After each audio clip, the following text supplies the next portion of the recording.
Hi, I'm Aaron from 2H Media, and I've been helping a ton of businesses upgrade their technology through the Canadian Digital Adoption Program. In my work with these businesses, I've learned that a lot of companies are missing out on some simple technologies that can have a huge impact. For example, you're probably already using Google Business Profile, but did you know that Apple has a similar service called Apple Business Connect? If you want your business to have a complete listing on Apple's Maps app, which is the default Maps app for about half the cell phone market, then you should probably hop on Apple Business Connect and complete your profile. And while you're online, let's take a look at the different logins you're using for all of your online services. Are you reusing the same insecure password or handful of passwords across a variety of different websites? If so, you're leaving your accounts vulnerable to bad actors, and there's a much better way of handling this. We use a great piece of software called Bitwarden to generate secure passwords and then store them in an encrypted vault, which we can later use to access all of our different accounts without reusing weak passwords over and over again for the sake of remembering them. Both of these technologies are pieces of software that can have a huge impact on your business,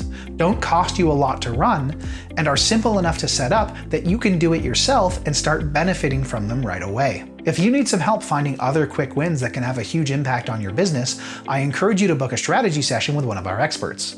We'll take the time to get to know your business, develop a plan that makes sense for you, and answer your burning questions so that you can move forwards with confidence and clarity. If that sounds impactful, then book a strategy session. And in the meantime, thanks for watching.